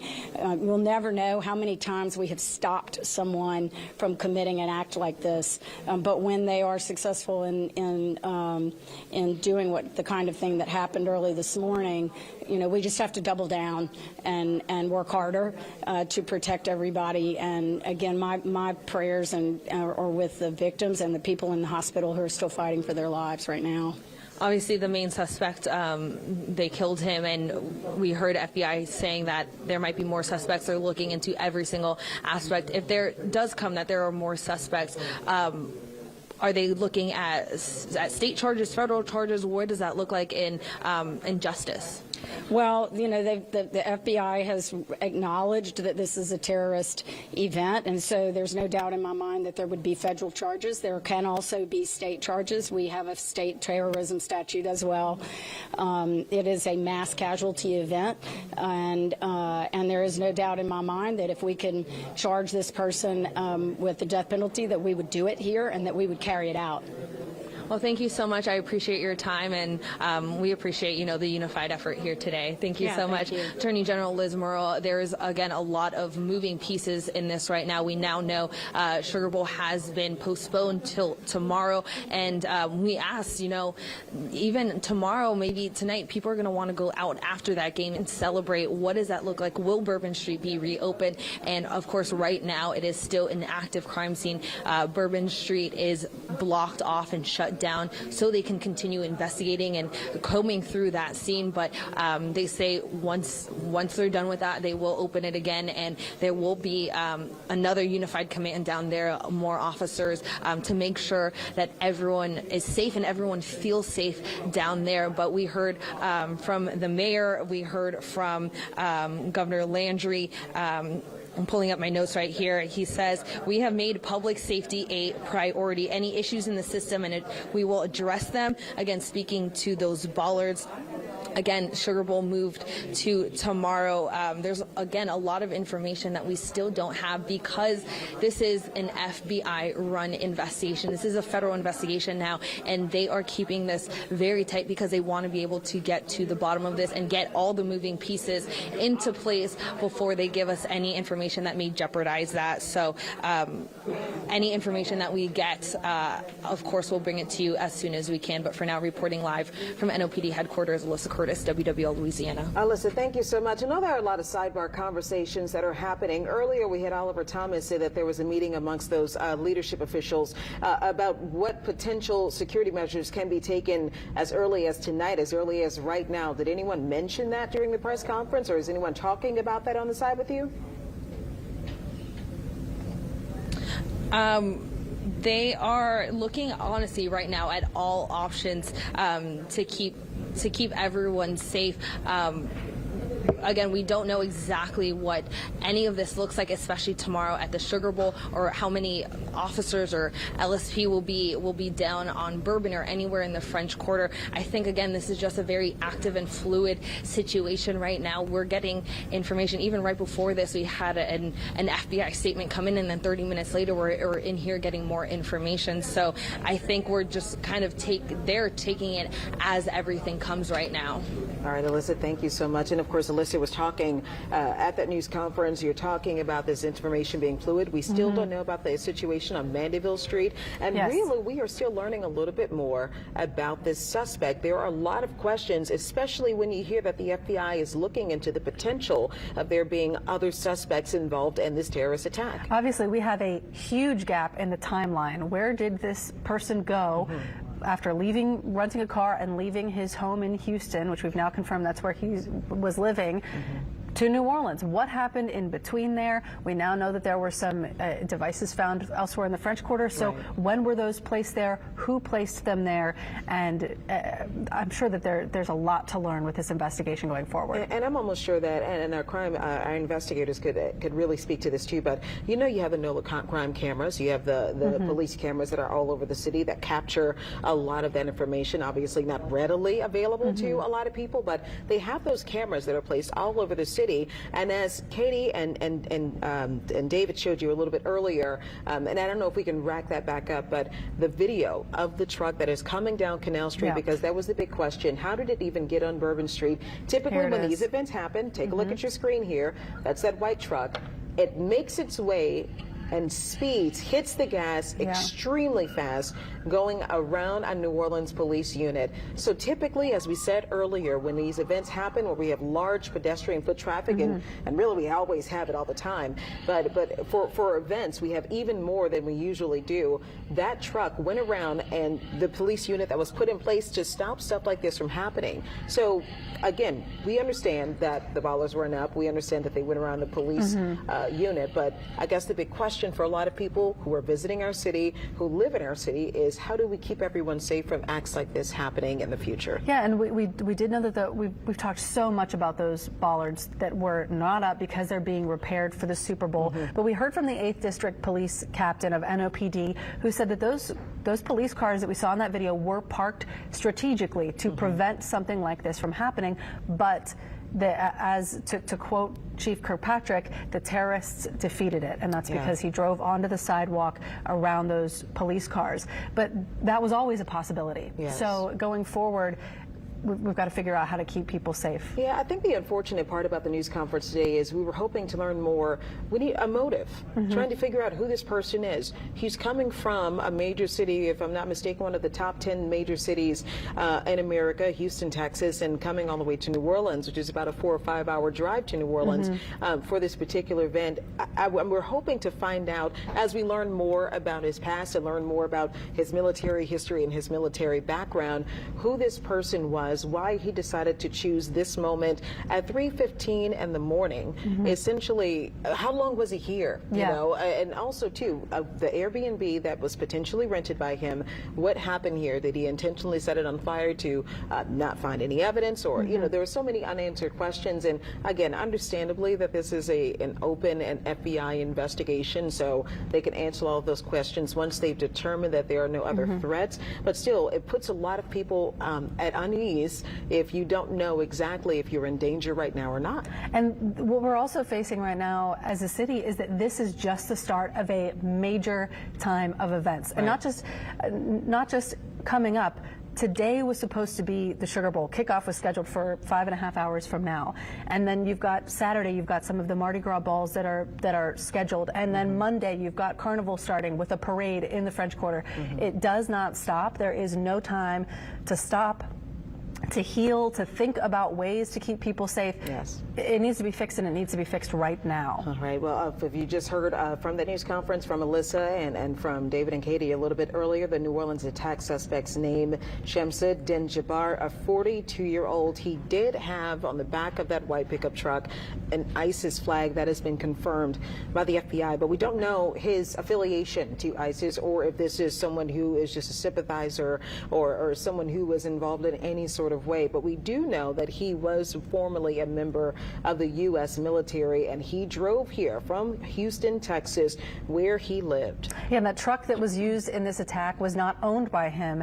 It was a truck that was rented from an app called Toro. It's kind of an Airbnb for cars, if you will. You can rent somebody's car and use it for a while. But that truck was driven here from Texas. Right now, we're going to go to Rachel Hanley, who has been keeping track of some things for us today. Rachel, what can you tell us? Well, we've been talking about the bollards a lot today, and we wanted to kind of step back and give y'all some sort of visual aid so you can know exactly what we're talking about when we say this. Those are the small movable posts that are on Bourbon Street, and they're meant to block traffic from coming onto the street. What we've seen in photos and videos and what NOPD said, the driver entered Bourbon Street at Canal, drove about 3 blocks down, and then he crashed a little bit past Bienville, and then that's where the shootout happened between him and officers, and they killed him. And again, what we discovered earlier today is that the bollards that would normally block cars from getting on Bourbon Street were not up overnight. This is old video we took whenever some of those bollards were getting installed and the city was demonstrating how they work. And this is where those bollards would have been on Bourbon Street, near where it meets Canal Street. They weren't up overnight because they had to be taken down and upgraded. This photo is from a city's website showing this kind of new project that they're doing, that they're trying to get done before the Super Bowl, where they're upgrading them. We just heard about that a lot in that press conference, and they also confirmed again that the bollards were not up at the time of the attack. Governor Landry was very adamant that we don't know whether they would have made a difference, though. We could go on what ifs forever. This is evil. And that guy could have easily gone down the sidewalk of Canal Street, where there were a ton of pedestrians on there as well. And there are. That's right. No, right. So that's, right. Hold on a second. We're gonna move on. Just want you to know, however, we recognize, I said earlier, that where there are defects in this system, we are going to be transparent, and we are going to address them with the city and make sure that we fill those gaps. And what other leaders at that press conference, including the NOPD superintendent, pointed out was that the street was blocked and the suspect was able to get onto Bourbon anyway. This is what they're referencing. This video is from a security camera on Canal Street. We just got it. It shows an NOPD car blocking Bourbon where those bollards normally would have been. So the street was blocked, but the driver of the truck just sped around the NOPD car and was able to get on anyway. So this is definitely something we're going to be talking about a lot over the next few days as this investigation unfolds. But that's kind of just a basic explanation of what we're talking about when we say the bollards on Bourbon Street. Yeah, Kirkpatrick, our superintendent, Rachel, said that they were aware of that situation, and because they knew that they were down, they've hardened those areas, and they had a plan, and unfortunately the terrorists defeated it. Yeah, and you can see from that video that that NOPD car was blocking the better part of the street, and the suspect just went around that car up onto the sidewalk very, very quickly. Yeah, you're familiar with this. We've seen this throughout the year where people have come into the city, or whenever there's a major event, or they attempt to come into the city, and getting into the French Quarter is usually very difficult at that point.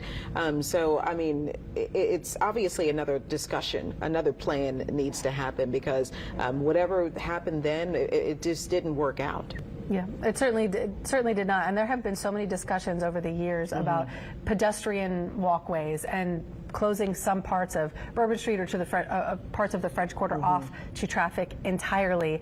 And this morning, when we had Lieutenant Governor Billy Nungesser on the phone, he mentioned that as well and said that maybe after an event like this, we might see some more pedestrian walkways implemented and more parts closed to traffic to try to keep people safe. So we're really going to have to see what happens as a result of this. Oh, what we know as a result right now, 100 military police units, as just Governor Jeff Landry just confirmed, because as we've been talking about over the past couple of years, that the NOPD is short when it comes to officers, and so we can use all of the assistance we can get. The FBI also currently investigating the fact that there are multiple people involved in this, trying to find who those people are and where potentially more explosives were. Apparently 2 of those were set off earlier, where they can just make sure that people are protected. But you know, it's still a little bit, you're a little bit in the weeds right now, because you don't know necessarily where this is going or where they could have gone. And there are still tens of thousands of people here for the Sugar Bowl, which we now know will be played tomorrow instead of tonight. So we know that the FBI and some other law enforcement agencies were sweeping several properties in the French Quarter, trying to keep people safe, also sweeping the Superdome, trying to make sure that that was clear and that this game could go ahead and be played.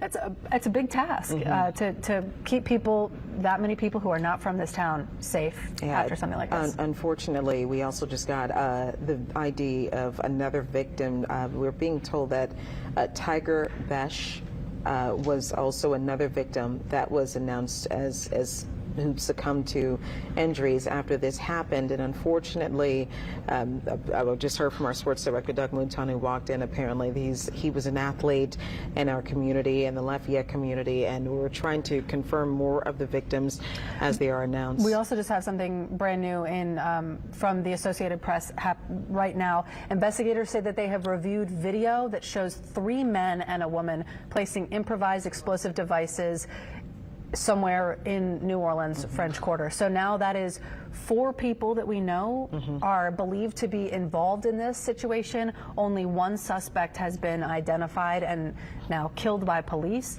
So that's 3 more people that they could be searching for right now. And this is probably what we were asking for at the press conference, that they can confirm exactly who is it that they can, why do they believe that there were multiple people? So now we have a video that tells us there were multiple people placing these around, and it gives us a clearer picture. And the suspects are now right now, they're looking for them. They want to find out exactly where they are. And now this is also the question that I have. I know that Bourbon Street is an active crime scene and it is closed right now, but because we know that these suspects put IEDs or potential IEDs or explosive devices around the French Quarter, are we cordoning off the French Quarter? Are we stopping people from coming in until this investigation is complete? Or what does NOPD have planned? And what do you say, or what do you do with the many people who live in the French Quarter, who call it home and don't know if they are living right out front of a possible future crime scene? I mean, especially if, I'm sure the FBI is working really diligently to find every possible device that was placed around the French Quarter. Yes. Again, we know that there were lots of sweeps done, but you have to be very thorough when so many lives are at risk in such a condensed area where so many people visit and live.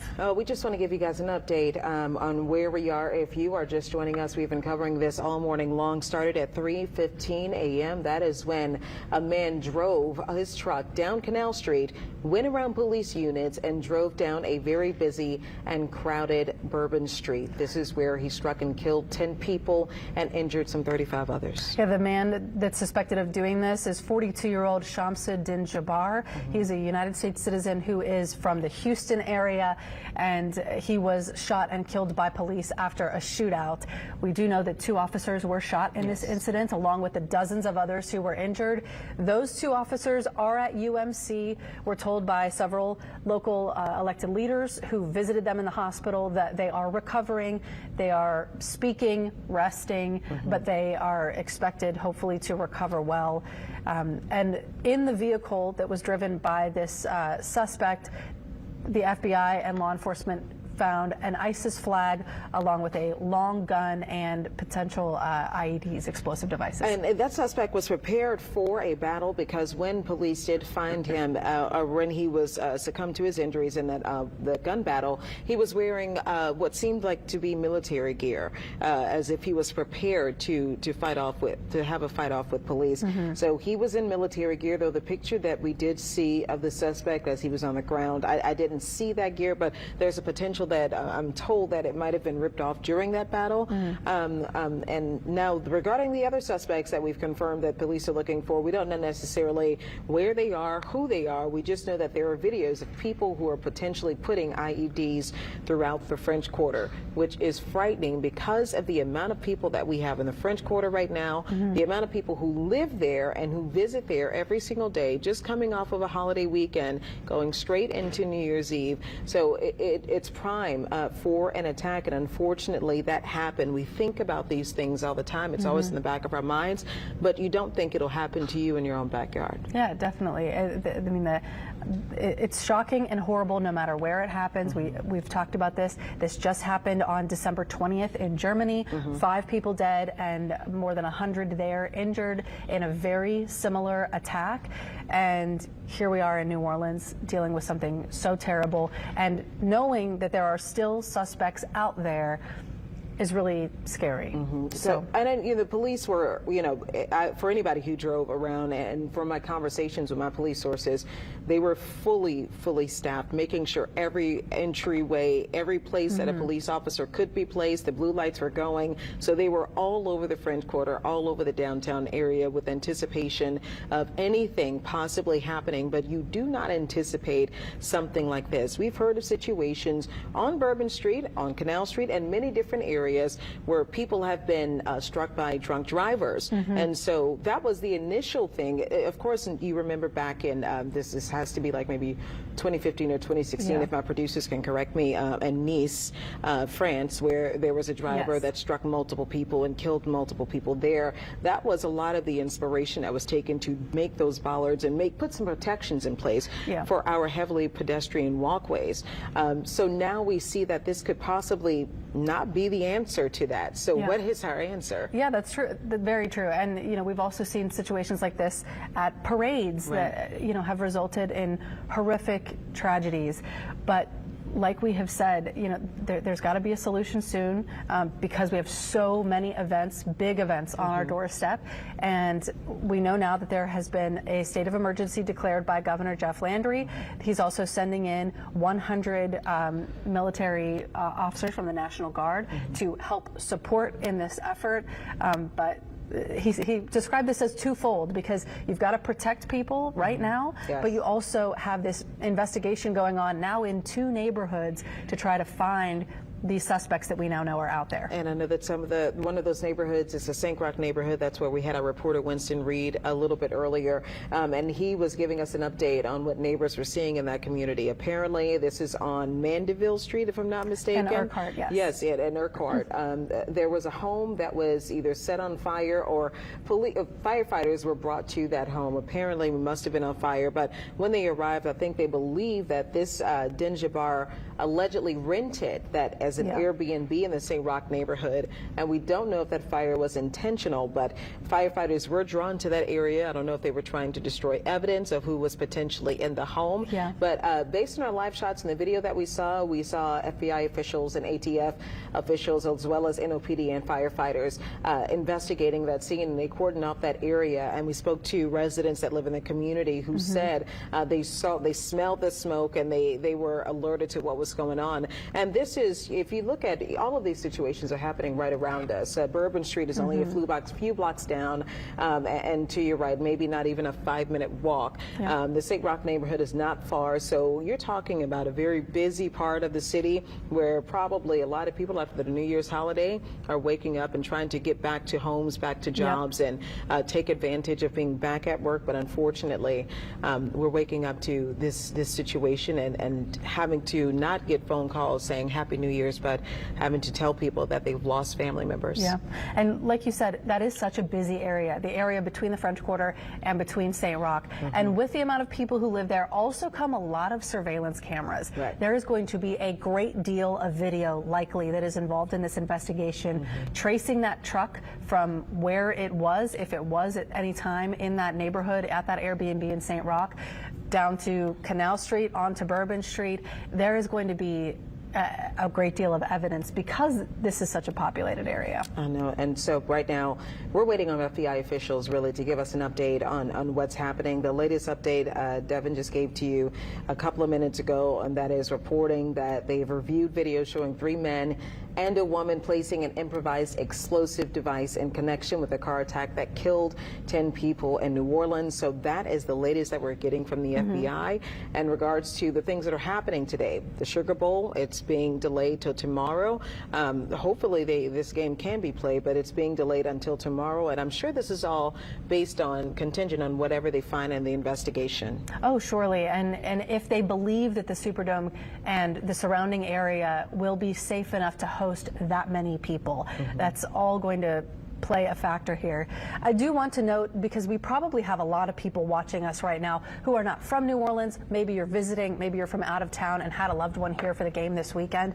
If you are seeking information about a loved one who you cannot get in touch with, there are resources available to you. NOLA Ready, which is ready.nola.gov, has information about where you can find a missing person or request resources if you have been displaced from your home or from your hotel. You can call 311 for assistance, but also UMC is having a reunification center. They were saying to meet at the, let me make sure that I'm accurate in this here. The reunification center for University Medical Center is on the first floor at the conference center, and that's right in the center of the hospital, right across from Patient Tower 2. So if you're looking for someone, that's the place to find them. You're seeing on your screen here, if you have any information that could aid in this search, now that we know that we're looking for multiple other suspects and we are piecing together a timeline of where this suspect that we know of has been, you can call the FBI. That number's on your screen. It's 504-816-3000. And again, if you're looking to connect with someone who was in this area or you cannot track down, you can call 311. All right, and again, if you're just joining us right now, so far, and the superintendent and Kirkpatrick said this a little bit earlier, that there is a potential that there could be more casualties. Right now, she says we're not giving a final number. She says that number is 10, but we have 35 people that are in the hospital, some with some very critical injuries, and they are unaware if. We don't necessarily know. We hope that they pull out, and we hope that everyone makes it out of the hospital okay and can move forward with their lives. But unfortunately, they said that some of the injuries were very critical, so she's not really ready to give a final number now. But Oliver Thomas joined us a little bit earlier, and we saw Oliver Thomas at that news conference today, and he gave us an update from the emergency room where he discussed that some of the officers, two of the officers who were injured by gunfire and the shootout with that suspect, they are in high spirits. They're speaking. They're doing well. Other officers were visiting the emergency rooms to make sure that they were doing well. In regards to the people who were visiting or the people who were inside of the emergency room or in the hospital, I'm being told, and this is why we heard this from Ann Kirkpatrick earlier this morning and from Oliver Thomas, that apparently there are a lot of locals who are in that area, and that is because where they are, where they're centered at the entryway to Bourbon Street. So he believes that that's possibly why there were a lot of locals there. But, you know, I can only imagine it was just, you know, maybe this was 3 hours after the clock struck midnight, 3 hours and 15 minutes after the clock struck midnight, and the potential for the amount of people that could have been there, even though it's been hours later, there were still a large number of people who were on Bourbon Street, and we could be talking far more casualties, unfortunately. Yeah, and during that press conference, there was one reporter who asked Governor Jeff Landry how many of the victims were shot versus how many were actually hit by the truck. And he would not answer. He said, we'll get to that information when we get to it. And at this point, we do know we have identified 2 of the victims who have died, 2 of the 10. And we certainly hope that number does not climb. Those 2 victims, Tiger Besh, who was an athlete, and Nikira Dedo, I hope I'm pronouncing that correctly. She's an 18-year-old from Mississippi, and her family is already describing her as such a loving soul. And it's heartbreaking to think that here we are, not even 12 hours after this incident, and you're already hearing these stories. About the victims. So you know, we will of course identify them as we can. They're waiting to identify anybody until, police-wise at least, until everyone has been notified, next of kin, and you know, no one finds out on the news. Yeah, we have Nikira Dedo's picture on the screen, and from what we're told, she's only 18 years old, unfortunately, 18 years old, and she was visiting New Orleans for the New Year's Eve holiday, and we had some of our team speak with Nikira's family. She traveled to New Orleans again from Gulfport with a cousin to ring in the new year here, as so many people do all the time. She said that her mom says she just wants to see her baby, and she was the sweetest person.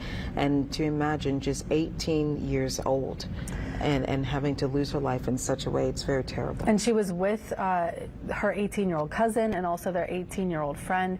I just cannot imagine the heartbreak for all of these families waking up on New Year's Day to find out that their loved ones did not get to see 2025. It's horrible, it's heartbreaking, and it's such a heavy feeling in the city today to know that we all woke up to hear all of this. Yeah, a lot of people are, again, asking questions about the suspect here. Shamsud Dinjabar's information, that's the thing that we're getting out there. The most that we can tell you, he was a Houston, Texas resident.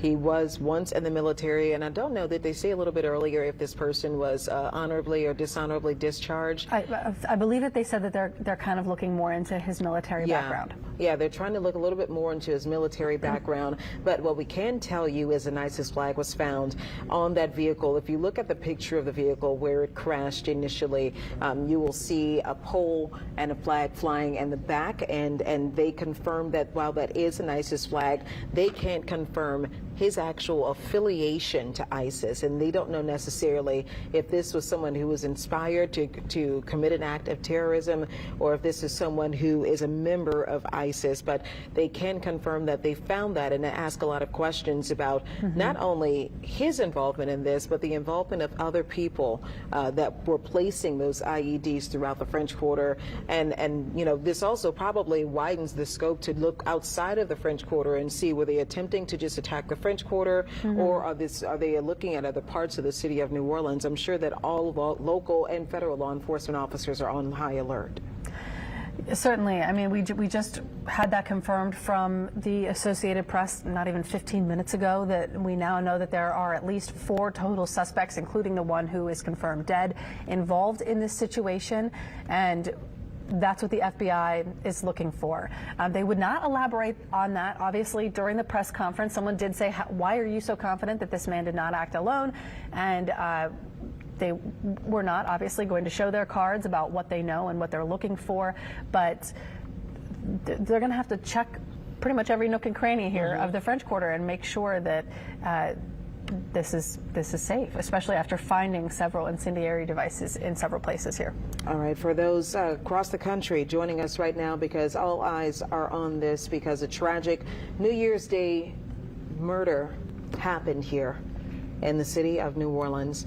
We have a man driving a truck from Canal Street onto Bourbon Street, where he struck and killed 10 people and injured 35 others, some of them critically, in the hospital right now. Chief Ann Kirkpatrick, who is our NOPD superintendent, would not give us a final number because right now people are still being treated in the hospital, and some of them have very serious injuries. But they did confirm to us that the suspect is dead and that the suspect was prepared for a war. He had guns in the car, IEDs, used his truck as a weapon as well, and also was dressed in military gear, as well as finding 3 other people, who allegedly have placed IEDs across the city. Yeah, all law enforcement is now calling this a terror attack. They're treating it and investigating it as such, and we know that there are 2 scenes here. You have the French Quarter, and I would say, what, about a mile away is how far away the St. Roch community is. For those of you who are not familiar with New Orleans, these are 2 distinct neighborhoods, where the Airbnb is and where Bourbon Street is here in the French Quarter of New Orleans, and that is where they believe that the suspect may have been staying. There was a fire there overnight, and I'm not sure if it was before or after this incident that it was reported, but there was a fire there, and there were the FBI, the ATF, canines, huge police presence there this morning. We did have people on scene. Here's a live shot right now. This is what it looks like on Mandeville Street at Urquhart. You can see there is a fire truck there. There's also a cordon there. You can see the police tape on either side. Right. And people were not able to go back to their homes. They were telling people to either stay put or to leave. And we did talk to some homeowners or people who lived in that area earlier who were kind of watching all of this unfold with agents on the doorstep of this Airbnb. Yeah, there were many conversations that were happening leading up to New Year's Eve, and for a lot of people, of course, especially after the Christmas market attack that happened in Germany. And when you think about those happening in Germany, you think you're not that close to it, but there are so many things that can happen here in this in our own city, in our own backyards. But a lot of people were having conversations, especially regarding the game that's happening today or was happening today, regarding safety, and if they felt pretty safe. And they said that, you know, with the amount of police presence that they had, what they saw and how the police were set up in New Orleans, visitors said they felt fairly safe. Now, Alyssa asked a very important question when they held the news conference around 1 o'clock earlier today, and that question was, you know, what can we say to people? What can we do to make them feel safe as we move forward for tomorrow's game? Yeah. There have been sweeps of the Superdome. Apparently, there is a sweep happening of the Superdome, of them looking at possibility of any incendiary devices, or making sure that there's nothing or no planned threat there, or making sure it's safe. Because outside of just those games, as you mentioned a little bit earlier, we have several balls that are coming up. We're going straight into the Mardi Gras season. We are in one of the busiest seasons, and it's unfortunate because we're in a busy season, but we still don't have the police force, the numbers that we need to make sure that we can protect every aspect of this city. But with that being said, and Kirkpatrick does bring up a really good point, that we have seen the numbers, crime numbers start to trend downward, and we have reported over the last few months that crime numbers have trended downward through their new policing efforts. In a huge way, too. We've been talking about that because this is the end of the year, and that's usually when we see some of these crime numbers come in, is that homicides in New Orleans are down more than 40%. A lot of violent crime and non-fatal shootings also down around 40% in the city of New Orleans. Last year, we were the murder capital of the U.S., or maybe it was in 2022. And here we are with a huge drop in violent crime overall for the year of 2024. But Chief Kirkpatrick said this is so different than your, I hate to say, day-to-day violent crime. A terror attack is such a different thing, but it all still kind of plays into the perception of how safe you feel when you visit a city, when you live in a city, and you know, just walking down the street. Yes, you know, we've heard from the highest of officials. President Joe Biden issued a statement a little bit earlier, and he says that he's been continually briefed since early this morning. That is regarding the horrific incident that occurred in New Orleans overnight, and the FBI, as we have mentioned, is taking the lead in this investigation. They're investigating this incident as an act of terror, and he'll continue to receive updates throughout the day. And he says he'll have more to share as this information unfolds. And of course, issuing his condolences to the victims. We also heard from President-elect Donald Trump as well, who released a statement issuing his condolences to the victims and condemning the attacks as well. So we are hearing from everyone here. Yeah, and Vice President-elect J.D. Vance also shared his thoughts on Truth Social. He said, heartbreaking violence last night in New Orleans. Such a beautiful and great American city. May God bless the victims and their families. Yeah, we've heard every local official and statewide and federally, everyone who is investigating this, because this is the way that we're starting off our new year. And Oliver Thomas mentioned that this isn't an attack on just the city of New Orleans. This is an attack on America, and it's an attack on people. Domestic terrorism has happened throughout this country before, but we have people who are responding in all sorts of ways to prevent this from happening. Yes. Right now, we've heard, as you mentioned, from pretty much every elected leader in our state. We're going to head now to, we heard from Royce Duplessis earlier, and we're going to hear a little bit from him. Yeah, Mike and Brandon, we continue to get more lawmakers coming to UMC to see how these victims are doing. Right now, I'm joined by State Senator Royce Duplessis. And Senator Duplessis, this is not part of your district, but obviously it hits close to home, native New Orleanian. How are you feeling this morning, and what have you been briefed on so far? Well, no new information at this time, other than the fact that we know that there may have been more than one individual beyond that person who was taken down in the front, the one who caused this act. There may have been others involved. That hasn't been confirmed, but we do believe that to be the case based on information we've received. But my reason for being here today is to really express my heartfelt condolences for the victims, those who we know who have perished, innocent lives lost during a time of celebration, a time of the new year, new life, and those who are here at UMC recovering. I'm grateful to law enforcement for their swift response. I'm grateful to the healthcare professionals here at UMC who are doing their job and their best to try to bring healing during this awful time. And as we continue to assess what may have gone wrong, what we know is that there was an individual who had his mind made up that he was going to cause harm and bring tragedy to a time of what should have been great celebration. And my message to all New Orleanians and everyone across the world who has us on their mind and on their heart is for us to come together and for us to lean on one another during this time as we go forward, which we know will be a moment where New Orleans will continue to be in the spotlight. Sugar Bowl tonight. We have the Super Bowl in a few weeks. We have Mardi Gras. So this is our time to come together, to stand together, and to obviously condemn this horrible act of terror. But now we have to think about the victims and express our love and support for one another. Definitely, and we've heard from local lawmakers saying that they're looking at ways to improve safety in the Bourbon Street and downtown New Orleans area. On a state level, is there any chatter of what you all are looking to do or change? Well, we had already taken many steps, as you know, over the past several months. A lot of resources had already been put into making the French Quarter safer to try to prevent incidents like this. So as law enforcement assesses what went wrong in terms of barricades and bollards that try to restrict vehicles from doing this very thing, law enforcement is going to make that assessment and then make future recommendations. Look, we know this is not the first time we've seen something like this happen. Anytime you have a large crowd congregating, it presents an opportunity for vehicles to harm innocent pedestrians, and that's what happened in this instance. So all of the assessments are being done by law enforcement right now, and anything that we can do at the state level, I'm going to work with my colleagues, I'm going to work with the governor, I'm going to work with local law enforcement to put whatever resources are necessary to ensure that nothing like this ever happens again.